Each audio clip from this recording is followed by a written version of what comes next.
Hi అండి. నా పేరు రాజు. సాటర్డే ఎపిసోడ్ చూసే ఉంటారు 'బిగ్ బాస్'. మనకేంటంటే 'నాగార్జున' గారు వచ్చిన తర్వాత సాంగ్ అయిపోయి ఎంట్రీ సాంగ్ అయిపోయిన తర్వాత మనకి ఫ్రైడే జరిగింది మనకి చూపించారు ఆ టీవీలో. చూపించిన దాంట్లో హైలైట్స్ ఏంటంటే ఒకటి బేబక్క, నిఖిల్ మధ్య జరిగిన గొడవ. 2 ప్రేరణ, సీతకి మధ్యన జరిగిన చిన్న డిస్కషను. తర్వాత సోనియా అండ్ విష్ణుప్రియకి మధ్యన జరిగిన ఆర్గ్యుమెంట్. ఈ మూడే. అయితే ఇందులో ఫస్ట్‌గా మనం మాట్లాడుకోవాల్సింది బేబక్క, నిఖిల్ గొడవ గురించి. ఇక్కడ బేబక్క నిఖిల్ దగ్గరికెళ్ళి చెప్తది. ఏమని చెప్తదంటే, "నువ్వు నాకు సపోర్ట్ చేయట్లేదు. అనవసరంగా నీ టీమ్‌లోకొచ్చాను. నువ్వు టీమ్‌లోకి రాకముందే ఏ ప్రాబ్లమ్ వచ్చినా, ఏమొచ్చినా నాకు సపోర్ట్ చేస్తానని చెప్పావు. కానీ ఏంటంటే నీ టీమ్‌లో ఉన్నప్పుడు నువ్వు నాకు సపోర్ట్ చేయట్లేదు." అంటే ఇప్పుడు సోనియా ముందు వరకు నిఖిల్ టీమ్‌లో ఉండేది. ప్రెజెంట్ యష్మి టీమ్‌లో ఉంది. కానీ సోనియా యష్మి టీంలోకి వెళ్ళడానికి బదులు సోనియాకి అంటే సోనియాకి బేబక్కి అండర్స్టాండింగ్ లేదు. ఎప్పటి నుంచి స్టార్టింగ్ నుంచి లేదు. కుక్కర్లో పప్పు మాడిపోయిన కాడి నుంచి బేబక్క మీద తను మాట్లాడుతూనే ఉండేది. అదే బేబక్క అండ్ మన సోనియా డిస్కషన్ జరుగుతూ ఉండేది. ఏ డిస్కషన్లో కూడా నిఖిల్ ఏ ప్రాబ్లం వచ్చినా కూడా సోనియాకి సపోర్ట్ చేస్తున్నాడు అన్నట్టుగా మాట్లాడింది. అంటే నిఖిల్‌కి, సోనియాకి కూడా స్టార్టింగ్ ఏం పడలేదు. ఈ మధ్య అయితే ర్యాపో బాగానే ఉంది కానీ, అయితే ప్రెజెంట్ బేబక్కకి చేసిన కామెంట్ ఏంటంటే, నేను ఏం చేసినా తప్పు అన్నట్టుగానే మాట్లాడుతున్నావు. నువ్వు సోనియా ఏది చేసినా రైట్ అన్నట్టు మాట్లాడుతున్నావు. యాక్చువల్‌గా సోనియాకి నీ టీంలోకి రావడం ఇష్టం లేదు. కానీ నువ్వైతే మాత్రం సోనియానే సపోర్ట్ చేస్తున్నావు. నాకు సపోర్ట్ చేయాలి. అనవసరంగా నీ టీంలోకి వచ్చాను అని నిఖిల్ దగ్గర మాట్లాడుతూ ఉంటుంది. అలాగే సోనియాకి నాకు మధ్య అండర్స్టాండింగ్ కుదుర్చున్నట్టుగా మాట్లాడుతూ ఉంటుంది.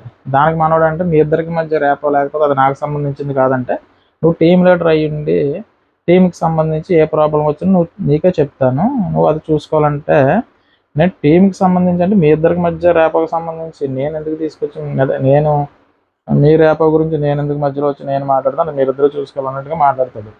నిఖిల్‌కి, బేబక్‌కి డిస్కషన్ జరుగుతుండగానే బేబక్ ఏం చేస్తుందంటే సోనియా దగ్గరికి వెళ్ళిపోయి సోనియాకి చెప్తుంది. ఏమని చెప్తుంది, నేను నిఖిల్తో అడుగుతున్నాను, నీకు నాకు మధ్య వైబ్స్ లేదు కాబట్టి ఒక అండర్స్టాండింగ్ కానీ ఒక రేపో కుదర్చమని చెప్తున్నాను అని సోనియాకి చెప్తుంది. చెప్తుండగానే నిఖిల్ వస్తాడు అక్కడికి.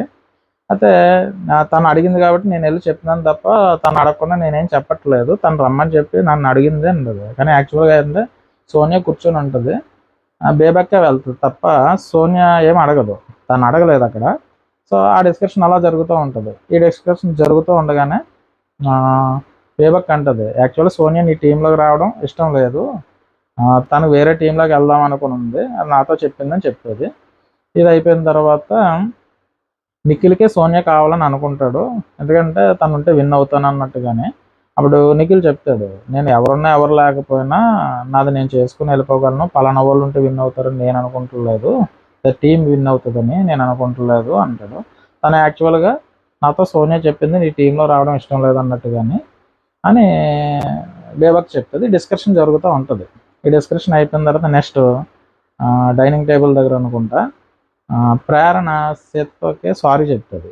దేనికి సారీ చెప్తున్నా అంటే నిన్న డస్ట్బిన్లో ఆ గ్లాస్ గురించి డిస్కషన్ జరిగింది కదా, దాని గురించి. ఆ డస్ట్బిన్ చాలా క్లీన్గా ఉంది కాబట్టి నేను తీసి పైన పెట్టాను, ఏదో సరదాకానంటే అది సరదాగా అలాంటి పనులు చేస్తావు నువ్వు, సరదాగా చేసినట్టు కాదు. నువ్వేంటంటే నువ్వు చేసిన తప్పు అని చెప్తే సరే అయితే నువ్వు ఫీల్ అవుతున్నావు కాబట్టి నేను సారీ చెప్తాను అంటది. ఎవరు, ప్రేరణ.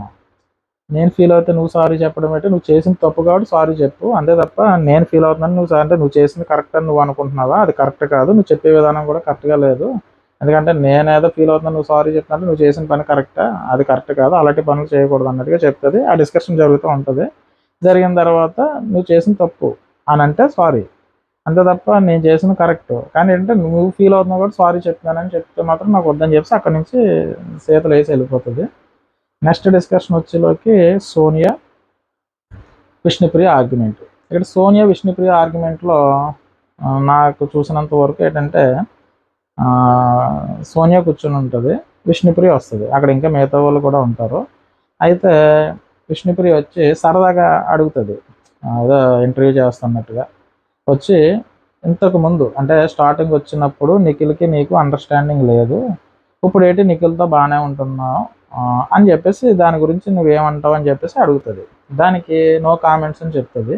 అక్కడితో డిస్కషన్ అయిపోయి ఉంటే సరిపోను. అక్కడితో విష్ణుప్రియ చేసింది కూడా తప్పేం లేదు.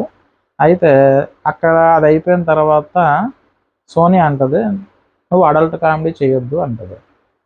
విష్ణుప్రియకి ఇదేట్రా ఇలాగంటుంది అని చెప్పేసి, అడల్ట్ కామెడీ అంటే బయటికి వేరేగా వెళ్ళిపోతుంది కదా. ఇప్పుడు చూసే వాళ్ళు ఏమనుకుంటారు అంటే, ఇప్పుడు మనం 24 గంటలు మనం చూడం. మనం చూసింది ఎపిసోడ్లో చూస్తారు, కొంతమంది లైవ్ ఫాలో అవుతారు. లైవ్ ఫాలో అయ్యే వాళ్ళకి కొంచెం తెలుస్తుంది. కానీ మనకి ఇచ్చిన ఆ 1 అవర్ ఎపిసోడ్లో మనకి ఏమనిపిస్తుంది, ఇదేట్రా అడల్ట్ కామెడీ చేస్తుంది విష్ణుప్రియ అంటే ఇంకేమన్నా అన్నదేమో అన్న ఫీలింగ్ వస్తుంది. సో దానికి ఏంటంటే విష్ణుప్రియ ఆలోచించుకుంటూ ఉండుంటుంది. ఈ లోపల సోనియాకి సీతకి డిస్కషన్ జరుగుతూ ఉంటుంది. కిరాక్ సీతకి డిస్కషన్ జరుగుతున్నప్పుడు డిస్కషన్లో అంటుంది, నేను తనకి ఏం చెప్పలేదు అంటే ఎవరికి విష్ణుప్రియకి సీత ఏం చెప్పలేదట. మళ్ళీ నువ్వు తప్పుగా అనుకుంటావని నేను నీతో చెప్తున్నాను. తనకు తానే వచ్చి అడిగింది. తను కూడా వేరేగా అడగలేదు, నిన్ను సరదాగా వచ్చి అడిగింది, వేరే కారణం పెట్టుకుని నేను అడగలేదని చెప్తాను. ఇంతవరకు మాత్రం నా వరకు అనిపించింది అయితే సోనియా తప్పు అనిపించింది. అది కూడా అడల్ట్ కామెడీ అన్నది ఇంతవరకు మాత్రమే సోనియాది ఆ ఒక్క మాట తప్పు అనిపించింది. మిగతాది అయితే మాత్రం అంతవరకు ఓకే. నెక్స్ట్ విష్ణుప్రియ ఎంటర్ అవుతుంది. విష్ణుప్రియ ఎంటర్ అయిన తర్వాత నేను ఒకవేళ అలా అడిగిన దానికి నువ్వు ఫీల్ అయితే సారీ అని చెప్పేసాను కదా, నేనేమన్నా ఇలాగని అనలేదు కదా అన్నది. ఇక్కడి నుంచి విష్ణుప్రియ తప్పు. ఎందుకంటే ఇలా సైగ చేయడం అన్నది విష్ణుప్రియ తప్పు. ఇంతకుముందు అడల్ట్ కామెడీ అన్నంత వరకు ఎవరు తప్పు అంటే సోనియా తప్పు. కానీ ఈ సైగ చేయడం అన్నది అంటే ఇప్పుడు బిగ్ బాస్ షో అంటే చాలామంది చూస్తూ ఉంటారు. చూసినప్పుడు అక్కడ లేడీస్ గురించి మాట్లాడుతున్నప్పుడు అంటే అవతల పర్సన్ కూడా లేడీ కాబట్టి కొంచెం చూసి మాట్లాడుంటే సరిపడి. అంటే ఇంతవరకు చేసిన దాంట్లో విష్ణుప్రియది తప్పు లేదు. కానీ ఈ ఒక్కటే సైగ అదే ఇలా చేసి ఉండకపోతే వరకు మాత్రం ఇది నాకు తప్పు అనిపించింది విష్ణుప్రియది. ఎందుకంటే అందరూ చూస్తూ ఉంటారు కదా. ఇప్పుడు సోనియా చేసింది అడల్ట్ కామెడీ అంతవరకు సోనియా తప్పు. తర్వాత నేను ఇలా అనలేదు కదా అని చూపించడం, ఎందుకంటే అందరూ చూస్తూ ఉన్నప్పుడు ఇది తనకి నెగిటివ్ అవుతుంది నేను అనుకున్నాను. సరే ఇది ఇక్కడితో అయిపోయింది, నేను ఎలా అనలేదు కదా నేను అని అన్నది. అంటే ఇలా అనలేదు కదా అని చెప్తున్నాను అనుకుని ఎవరో విష్ణుప్రియ అనుకుంది. ఎందుకంటే నేనేం మాట్లాడలేదు కదా, దానికి నువ్వు అడల్ట్ కామెడీ అని ఎందుకు అన్నావు అన్నది విష్ణుప్రియకి చెబుదామన్నది. ఎందుకంటే తను మనసులో తనకు అనిపించింది, నేను తప్పుడుగా మాట్లాడలేదు, తప్పుడుగా నేను ఏమి చేయలేదు, సైగలు చేయలేదు. కానీ ఇలాగేమి చేయకుండానే నువ్వు నన్ను ఎలా అనగలవు అన్నది తన పాయింట్. అంటే తను అనాలని అనలేదు, తను ఇలాగ నేను తప్పుగా అనలేదు అన్న ఉద్దేశంతో చెప్పింది తప్ప వేరే కాదు. కానీ ఏంటంటే ఇది మనం చూస్తున్నాం కాబట్టి అది కూడా చేయకుండా ఉంటే బాగుంది అన్నది నా అభిప్రాయం.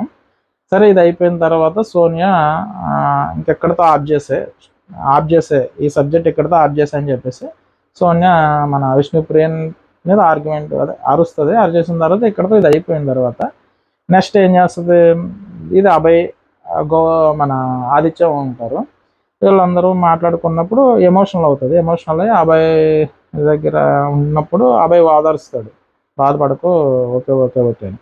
ఆ టైంలో మళ్ళీ విష్ణుప్రియ బయటకు వస్తుంది. తన దగ్గరికి వెళ్ళి అంటుంది, ఏమంటుందంటే నువ్వు అన్న దాంట్లో తప్పు లేదా, నువ్వు మళ్ళీ అలా బాధపడటం ఏంటి అన్నట్టుగా మాట్లాడి మళ్ళీ అంటుంది, నువ్వు ఒక్కదానివే పుణ్యస్త్రీ, మరి మేం కాదు మరి అని చెప్పి అంటుంది. అంటే యాక్చువల్గా ఏంటంటే ఆల్రెడీ బాధలో ఉన్నప్పుడు తను మళ్ళీ వెళ్ళి ఆ గుచ్చి పొడిచినట్టు మాట్లాడడం కరెక్ట్ కాదు. కానీ ఏంటంటే అక్కడ ఎమోషనల్లో ఉంది. అంటే తనకి ఏమనిపించిందంటే నేను బయటికి వేరేగా జనాలకు వేరేగా కనిపిస్తానేమో అనుకుని తనకు అనిపించి ఉండొచ్చు, ఎవరికి విష్ణుప్రియకి అడల్ట్ కామెడీ అన్నది నేను అలా చేస్తానేమో అన్నది జనాలకు వెళ్తుందేమో అని. నేను అలాగ అనట్లేదు, నేను ఇలాగ అంటున్నాను, కానీ నీకు అలాగ అనిపించినట్టుంది. అంటే తన ఉద్దేశం ప్రకారం పుణ్యస్త్రీ అని అనకుండా ఉంటుంటే బాగున్నాను. ఎవరు మన విష్ణుప్రియ పుణ్యస్త్రీ ఒకటే, ఆ సైకిల్ ఒకటే చేసి ఉండకపోతే తన చెప్పినంత వరకు విష్ణుప్రియ కరెక్ట్. కానీ అడల్ట్ కామెడీ అన్నది మాత్రం సోనియాది తప్పు. ఈ సైకిల్ చేయడం పుణ్యస్త్రీ అనడం మాత్రం విష్ణుప్రియ తప్పు అనిపించింది. సరే ఈ డిస్కషన్ జరుగుతూ ఉంటుంది. డిస్కషన్ జరిగిన తర్వాత ఇక్కడతో ఇది అయిపోతుంది. ఇది అయిపోయిన తర్వాత నెక్స్ట్ మళ్ళీ నాగార్జున గారి దగ్గర స్టేజ్ మీదకి నాగార్జున గారు వచ్చి మన సభ్యులందరికీ, ఇంటి సభ్యులందరికీ వినాయక చవితి శుభాకాంక్షలు చెప్పి స్టోర్ రూమ్కి వెళ్ళి అక్కడ స్వీట్స్ ఉంటాయి తీసుకురండి అని చెప్తారు. చెప్పినప్పుడు ఆదిత్య ఓంకి ఒక సెటైర్ వేస్తారు. అప్పటికే ఆదిత్య ఓము అండ్ అభయ్ని స్టోర్ రూమ్కి వెళ్ళి తీసుకురమ్మంటారు. కానీ ఆదిత్య ఓంకి ఏం చెప్తారంటే, నువ్వు స్టోర్ రూమ్కి నిన్ను పంపడానికి గల కారణం ఏంటంటే కనీసం ఇప్పుడన్నా కనిపిస్తావని, పెట్టి కెమెరాలో కనిపిస్తావని చెప్పేసి అలా ఒక 5 times వెళ్తాడు. అయితే ఇక్కడ ఆదిత్య ఓంకి అసలు ఎక్కడ ఫోకస్ అవ్వట్లేదని. ఎందుకంటే ఆదిత్య ఓం ఏం చేస్తున్నాడంటే ఎవరైనా గొడవలు పడుతుంటే ఓదార్చడం, ఏదన్నా హెల్ప్ అడిగితే అది చేయడం, ఇటువంటి పనులు చేస్తున్నారు తప్ప నేరుగా గొడవల్లోకి వెళ్ళడం కానీ, గొడవల్లో ఆర్గ్యుమెంట్ చేయడం కానీ చేయట్లేదు. ఎందుకంటే పృథ్వీ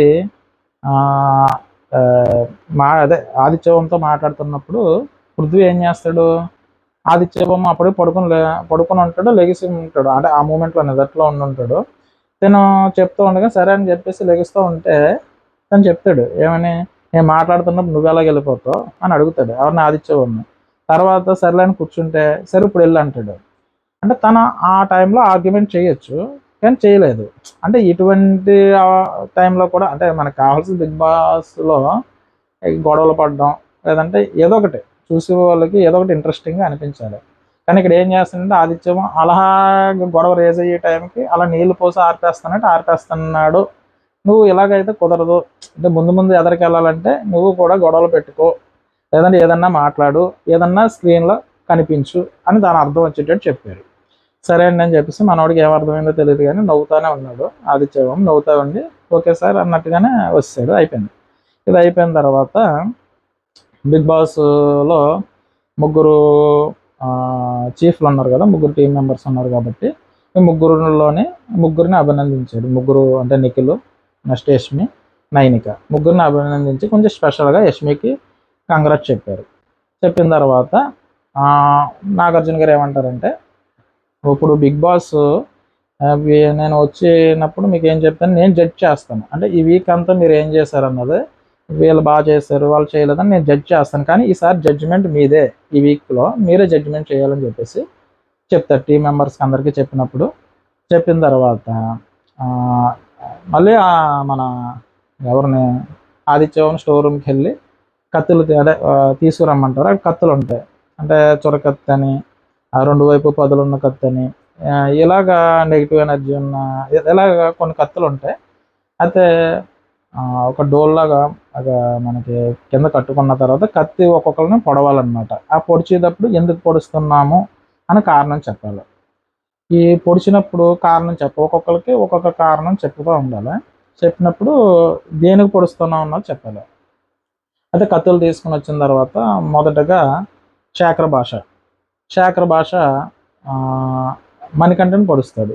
ఇది దేనికి పొడిచో కారణం అడిగితే నెగిటివ్ ఎనర్జీ అండి, తను ఏదైనా సరే ఒంటరిగా కూర్చోవడం, ఏదన్నా సరే కొంచెం ఆ విధంగానే ఉంటున్నాడు, సో అందుచేత నెగిటివ్ ఎనర్జీ అని చెప్పేసి నేను పొడిచానని చెప్పేసి శేఖర్ భాష మణికంఠకి కత్తెత్తి పొడుస్తాడు.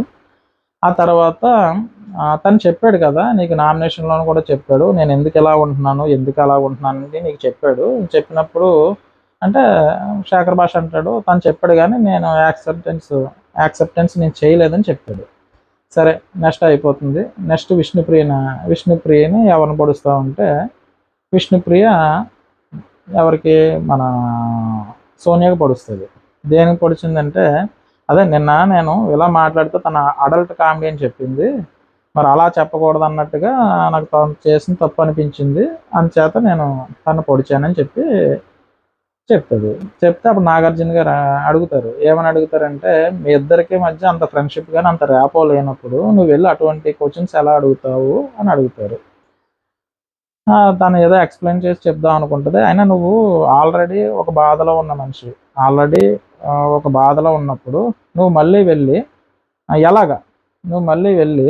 ఎలాగ ఇంకొక మాట అనగలుగుతావు? ఆల్రెడీ బాధలో ఉంది, అక్కడికి వెళ్ళి ఏమన్నా నువ్వు పుణ్యస్త్రీవా, మరి మిగతా వాళ్ళు మేము కాదా, తర్వాత పర్సనాలిటీ గురించి కూడా నువ్వు మాట్లాడవు, ఇలాగ మాట్లాడకూడదు కదా, మీ ఇద్దరి మధ్య అంత రేపో లేనప్పుడు నువ్వు ఎలా మాట్లాడతావు అని చెప్పేసి కొంచెం చిన్న విష్ణుప్రియ క్లాస్ పీకినట్టు అనిపించింది. తర్వాత విష్ణుప్రియకి అది అయిపోయింది. నెక్స్ట్ సోనియాకి ఏమన్నారంటే అన్ని కుక్కర్లు ఒకేలాగా ఉండవు, ఒక్కొక్క కుక్కర్ పేలుతుంది అన్నట్టుగా మాట్లాడారు. ఎందుకంటే బేబక్కనే సోనియా ఆర్గ్యుమెంట్ చేసినప్పుడు బేబక్క ఏం మాట్లాడలేదు, ఫోన్లే అన్నట్టుగా వదిలేసింది. కానీ ఇక్కడ మరి విష్ణుప్రియ మాట్లాడింది కాబట్టి నువ్వు అడల్ట్ కామెడీ అన్నంటే విష్ణుప్రియ ఇక్కడ మాట్లాడింది. అందుకే నాగార్జున గారు ఏమన్నారంటే అన్ని కుక్కర్లు ఒకలాగా ఉండవమ్మా, ఒకటి పేలి కుక్కర్ ఉంటుందని. అంటే అందరూ ఒకలాగా మైండ్ సెట్తో ఉండరు, ఎందుకంటే ఒక్కొక్కరు ఒక్కొక్కలా రియాక్ట్ అవుతారు అని చిన్న సెటైర్ వేశారు. ఆ తర్వాత మన అయిపోయిన తర్వాత నెక్స్ట్ సీత సీత వచ్చి ఎవరిని సీత వచ్చి యష్మిని నామినేట్ చేస్తుంది.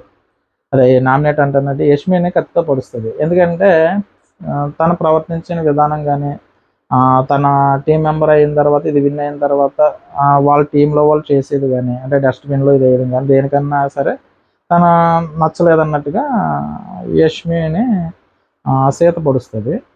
తర్వాత బేబక్క వచ్చి నిఖిల్ని పొడుస్తుంది.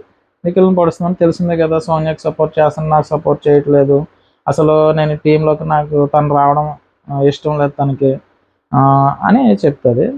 సరే అది అక్కడతో బేబక్క నిఖిల్ గురించి మనకు ఎపిసోడ్లో జరిగిందే మళ్ళీ రిపీట్ చేసి చెప్తుంది.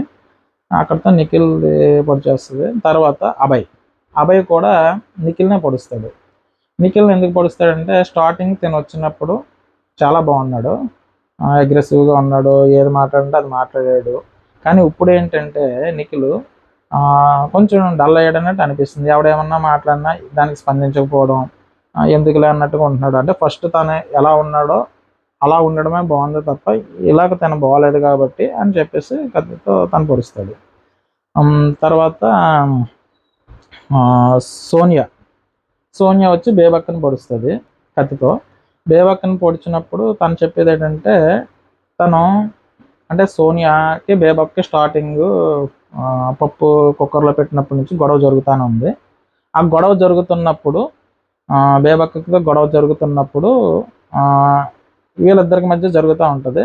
అలాగే బేబక్క బయట అంటే సోనియా కూర్చున్నప్పుడు కానీ చూసే విధానం కానీ తనకి నచ్చట్లేదు ఎవరికి, సోనియాకి. అంటే చూసే విధానంలో కూడా ఏదో విధిగా చూస్తుంది అన్నట్టుగా, అందువల్ల ఏంటంటే బేబక్క నచ్చట్లేదని చెప్పి కత్తితో అక్కడ పొడుస్తుంది అన్నమాట. నెక్స్ట్ వచ్చి నబీల్ ఏం చేస్తాడంటే నిఖిల్ని పొడుస్తాడు. నిఖిల్ని ఎందుకు పొడుస్తాడంటే తను వీళ్ళేదో మాట్లాడుతూ ఉండగా సీత పక్కన ఉంటుందట. పక్కన ఉన్నప్పుడు నువ్వు మరీ అలాగా ఇక్కడ ఏదో కారుతుంది అన్నట్టుగా అంటే తను సరదాగా అన్నాడు. కానీ ఏంటంటే తనకి నచ్చలేదు, ఎవరికి, నబీల్కి. అంటే నువ్వు అటువంటి మాట్లాడడం తనకి ఇష్టం లేదు, నబీల్కి ఇష్టం లేదు. అటువంటి మాటలు తను అనడం నాకు ఇష్టం లేదని చెప్పేసి నిఖిల్ని పడుస్తాడు. అప్పుడు నాగార్జున గారు అడుగుతారు ఇది కరెక్టేనంటే కరెక్ట్ అని చెప్తాడు ఎవరు, నిఖిల్. సరే తర్వాత ప్రేరణ వచ్చి ఆదిత్య ఓం గారిని పొడుస్తుంది. ఎందుకు పొడుస్తుంది అంటే ఈయన ప్రతి దాంట్లో అంటే ఏ పనుల్లో కానీ ఎందులో కానీ ఇన్వాల్వ్ అవ్వట్లేదు, తను వచ్చిన పని తను చూసుకుని తన వరకు తను చూసుకుంటున్నాడు తప్ప మిగతా ఎందులోనే ఇన్వాల్వ్ అవ్వట్లేదు అని చెప్పి ప్రేరణ పడుస్తుంది. సరే నాగార్జున గారు అడుగుతారు మిగతా ఇంటి సభ్యులు అయితే లేదండి బాబు, తను ప్రతిదానికి హెల్ప్ చేస్తారు, ఎవరన్నా ఇబ్బంది అదే ఎవరన్నా బాధలో ఉంటే వాళ్ళని ఓదారుస్తారు, ఏమన్నా పనులు చెప్తే చేస్తారు, కుకింగ్ దగ్గర కానీ ప్రతి దాంట్లో ఇన్వాల్వ్ అవుతారని మిగతా టీం సభ్యులు అందరూ చెప్తారు. అయితే నువ్వు ఆదిత్య ఓంకి నువ్వు చెప్పిన దానికి ఇంటి సభ్యులు చెప్పేదానికి దగ్గరగా లేదు, సరే సరే సరే అని చెప్పేసి ఇంకా అక్కడితో ఆ డిస్కషన్ అయిపోతుంది. నెక్స్ట్ ప్రారంభం అయిపోయిన తర్వాత పృథ్వీ కూడా సేమ్ ఆదిత్య ఓంకే పొడుస్తారు. ఈయన ఏ డిస్కషన్లో కానీ ఎటువంటి విషయాల్లో కానీ ఇన్వాల్వ్ అవ్వట్లేదు, తన పని తాను చేసుకుంటూ వెళ్ళిపోతున్నాడు. అంటే ఎటువంటి వాటిల్లో కూడా ఇన్వాల్వ్ అవ్వట్లేదని, అంటే గొడవలు జరిగినప్పుడు కానీ ఏదన్నా డిస్కషన్ జరుగుతున్నప్పుడు కానీ ఆయన ఆర్గ్యుమెంట్ చేయకుండా సైలెంట్గా కూర్చుంటున్నారు. యాక్చువల్గా తను ఆర్గ్యుమెంట్ చేయవలసి వస్తే ఫస్ట్ పృథ్వీతోనే చేయాలి, ఎందుకంటే పృథ్వీ కూర్చుని లేచి వెళ్ళపడడం మళ్ళీ కూర్చోమనడం ఇటువంటి డిస్కషన్స్ ఫస్ట్ మనవాడితోనే చేయాలి. కానీ అతను చేయట్లేదు, ఎందుకు వచ్చింది అన్నట్టుగానే వెళ్ళిపోతున్నాడు. అప్పుడు నాగార్జున గారు అంటారు చూసావా నీ నుంచి ఇదే కోరుకుంటున్నారు అన్నట్టుగా చెప్తారు. అంటే డిస్కషన్ చేయమని, ఆర్గ్యుమెంట్ చేయమని, అంటే కెమెరా ఫోకస్ అవ్వమని, అంటే 1 hour ఎపిసోడ్లో కనీసం 5 minutes 10 minutes అన్నా కనిపించేటట్టు ఫోకస్ అవ్వమని. తర్వాత ఇంకెవరు మణికంఠ. మణికంఠ యష్మిని కత్తితో గుచ్చుతాడు. యష్మి గురించి చెప్తాడనమాట. కానీ ఏంటంటే అక్కడ ఈ మొత్తం ఎపిసోడ్లో నాగార్జున గారు చెప్పింది ఏంటంటే, యష్మి చేసిందే కరెక్టు, మరి నీకు అర్థం అవ్వట్లేదు అన్నట్టుగా మణికంఠ గురించి చెప్తారు. తర్వాత వచ్చి యష్మి మణికంఠని పొడుస్తుంది తన కత్తితో. మణికంఠని పొడిచిన తర్వాత సేమ్ డిస్కషన్ మళ్ళీ రిపీట్ చేస్తుంది. సరే అది అయిపోయిన తర్వాత చివరగా ఆదిత్య ఓం గారు సరిగా కలవట్లేదని చెప్పేసి, అందరితోనూ సరిగా కలవకుండా తన పని తన ఆలోచనలతో తను ఉంటాడని చెప్పేసి శేఖర్ భాషని కత్తితో పొడుస్తారు. ఈ డిస్కషన్లు అన్నీ ఇలా జరుగుతూనే ఉంటాయి. అయితే ఈ నాగార్జున గారు సోనియా అండ్ విష్ణుప్రియ ఇది జరుగుతున్నప్పుడు విష్ణుప్రియని అడుగుతారు, అసలు నువ్వు అటువంటి మాటలు మాట్లాడినప్పుడు అతను ఎమోషనల్ అయింది, ఎందువల్ల ఎమోషన్ అయ్యి ఉంటుంది అంటే ఏడుస్తూ ఉన్నప్పుడు ఎందుకు అవుతుంది అంటే, అది హార్మోన్స్ వల్ల జరుగుతుందండి, నాకు కూడా జరిగింది, నేను వేడలేదు అంటే ఏడుపు నాకు రాలేదు అని చెప్తారు. అయితే నాగార్జున గారు అక్కడ 2-3 సెటైర్లు విష్ణుప్రియకి వేశారు. సరే ఇది అయిపోయిన తర్వాత నాగార్జున గారు ఫైనల్గా వీళ్ళ ప్రోగ్రెస్ రిపోర్ట్ లాగా ఎవరు ఫ్లాప్ ఎవరు హిట్ అని చెప్తాను. అంటే 100% అనుకోండి, 100%లో మినిమం 35 కన్నా తక్కువ ఎవరికి వచ్చాయి వాళ్ళ గురించి చెప్తాను. మరి ఎక్కువ ఉన్న వాళ్ళ గురించి మాట్లాడను. ఎక్కువ ఉన్న వాళ్ళ గురించి మాట్లాడితే వాళ్ళు రిలాక్స్ అయిపోతారు, మీడియంగా ఉన్న వాళ్ళ గురించి మాట్లాడితే వాళ్ళు ఇంకా తక్కువ అయిపోతారు. కాబట్టి మినిమం ఎవరైతే ఎవరు మన ఇప్పుడున్న వాళ్ళు ఎవరైతే పర్వాలేదు, ఇంకా వీళ్ళు కొంచెం కనిపించాలి, కొంచెం మార్చుకుంటారని చెప్పేసి వాళ్ళ గురించి మాత్రం చెప్పారు. దాని గురించి ఏంటంటే ఉన్న బోర్డు ఒక్కొక్కరి గురించి బోర్డు డిస్ప్లే చేశారు. అది చేసిన దాంట్లో మర్చిపోయాను, నిఖిల్ టీం నుంచి బేబక్క అవుట్. అంటే నిఖిల్ టీంలోను అంటే బేబక్క ఏమంటుందంటే, నాకు నిఖిల్ టీంలో ఉండడం ఇష్టం లేదంటే నాగార్జున గారు అడుగుతారు, అయితే తీసేసే, నువ్వు నిఖిల్ టీంకి సంబంధించిన బ్యాండ్స్ ఉంటాయి కదా, తీసేసే, నువ్వు ఏ టీంలోకి వెళ్ళాలో అన్నది నెక్స్ట్ బిగ్ బాస్ టీం చెప్తుందని చెప్తారు. సో నిఖిల్ టీం నుంచి బేబక్క బయటకు వస్తుంది అనమాట. నెక్స్ట్ ఆదిత్య నాకు సలహాలు అయిపోయింది. ఇక్కడ వీళ్ళంతా ఫ్లాప్ అంటూ నాగార్జున గారు బోర్డు డిస్ప్లే చేశారు కదా, ఇక్కడ ఏమని చెప్పారంటే, ఈ వారం ఆటలో ఎవరు ఫ్లాప్ అనుకుంటున్నానో అది చెప్తారు. అంటే వీళ్ళలో స్పార్క్ లేదు, అంటే వీళ్ళు ఉన్నా కూడా ఎక్కడ కనిపించట్లేదు అన్న ఉద్దేశంతో చెప్పింది. ఫస్ట్ ఎవరంటే విష్ణుప్రియ ఫ్లాప్ అయిందని చెప్పారు. ఏమని చెప్పారంటే, బిగ్ బాస్ హౌస్లో పర్సనాలిటీ డెవలప్ మాత్రమే కాదు, ఇది ఓ జీవితం కనుక అందరి ఫీలింగ్స్ అర్థం చేసుకుని నడుచుకొని నీకు హౌస్లో ఏమైనా అందరి ఫీలింగ్స్ అర్థం చేసుకుని నడుచుకో, అంటే అందరి ఫీలింగ్స్ని అర్థం చేసుకుని నడుచుకో అని చెప్పారు ఎవరికి, విష్ణుప్రియకి. సరే నెక్స్ట్ ఏంటంటే ఇంట్లో సీతను కూడా ఫ్లాప్లో పెట్టారు. అయితే తను ఏం చెప్పింది ఏంటంటే, యష్మి బిహేవియర్ గురించి, యష్మి టీం వాళ్ళు చేసే దాని గురించి తనకు నచ్చట్లేదని చెప్పింది. సరే నాగార్జున గారు ఏం చెప్పారంటే, ఇదే కాదు ఇంకా ముందు ఇంకా చాలా ఉన్నాయి, దీనికి ఎలాగ అయిపోతే ఎలాగా, అది గేమ్, ఆ గేమ్లో చూడండి, వేరేగా కాకుండా గేమ్లో చూడండి, ఇంకా ముందు ఇంకా చాలా ఉంటాయి, అంటే ఇలాగే ఉంటుంది, ఇంకా ఎక్కువగా ఉంటుంది, దీన్ని మీరు అర్థం చేసుకుని గేమ్ను ముందుకు తీసుకెళ్ళి, ఎందుకంటే కంటెంట్ కావాలంటే రోజుకో టాస్కో లేదా ఏదో ఒకటి పెడతానే ఉంటారు, కావాలని పెట్టిందే కదా ఇదంతానే, చూసే వాళ్ళకి ఇంట్రెస్ట్ కలగడం కోసం పెట్టింది. సో ఇలాగే ఉంటుంది కాబట్టి ఇది ఇలాగే ఉంటుంది, ముందుగా మీరు ప్రిపేర్ అయిపోండి అన్నట్టుగా చెప్పారు. సరే అయిపోయింది. ఈ తర్వాత ఇంకా ఎవరు చెప్పారు, విష్ణుప్రియ గురించి అయిపోయింది, సీత గురించి ఓకే అయిపోయింది. నెక్స్ట్ ఆదిత్య ఓం గురించి ఆల్రెడీ చెప్పారు, ఎందుకంటే నువ్వు అక్కడ ఫోకస్ అవ్వట్లేదు ఎక్కడనే, నువ్వు కంపల్సరీ ఆ మాత్రం స్పార్క్ లేకపోతే కొంచెం కష్టంగా ఉంటుందని చెప్పారు. సరే ఇలా ఒకరి గురించి అందరి గురించి చెప్పుకుంటా కాకుండా ఇందులో ఎవరైతే కొంచెం స్పార్క్ తక్కువగా ఉందో ఆ కంటెస్టుల గురించి చెప్పారు. తర్వాత బేబక్క బేబక్క గురించి, తర్వాత ఆదిత్య గురించి, నెక్స్ట్ విష్ణుప్రియ గురించి, సీత గురించి చెప్పారు. చెప్పిన తర్వాత తర్వాత ఇంకా నామినేషన్ నుంచి ఎవరిని సేవ్ చేయాలని చెప్పేసి సేవ్ చేయడం కోసం ఒకరిని పిలిచారు. అంటే యష్మిని పిలిచారు. పిలిచి ఒక చుట్టూరు కత్తులతో గుచ్చుంటుంది. అంటే దాంట్లో ఒక్కొక్క కత్తి తీయాలి బయటికి. ఒక్కొక్క కత్తి బయటికి తీస్తే ఎవరు సేవ్ అవుతారని తెలుస్తుంది. అలాగా అన్ని కత్తులు తీస్తూ ఉంటారు. అంటే 6 నామినేషన్లో ఉంటారు కదా, ఆ 6 నామినేషన్లో ఉన్నప్పుడు ఒక్కొక్క కత్తి తీస్తూ ఉంటారు. ఆ కత్తి తీసినప్పుడు మణికంఠ కత్తి తీశారనుకో దానికి రెడ్ ఉంటుంది. అలాగా తీసినప్పుడు గ్రీన్ ఎవరికి వస్తే వాళ్ళు సేవ్ అయినట్టు. ఈ నామినేషన్ నుంచి ఆ కత్తులన్నీ తీసిన తర్వాత సోనియా సేవ్ అయినట్టు ఉంటుంది. అంటే ఈ 6గురిలో సోనియా సేవ్ అయింది. మిగతా వాళ్ళ గురించి అంటే మిగతా 5 నామినేషన్లో ఉన్న వాళ్ళ గురించి రేపు ఎపిసోడ్లో ఎవరు ఎలిమినేట్ అవుతారు అన్నది రేపు తెలుస్తుంది. సరే, నెక్స్ట్ వీడియోలో కలుసుకుందాం. బాయ్ అండి.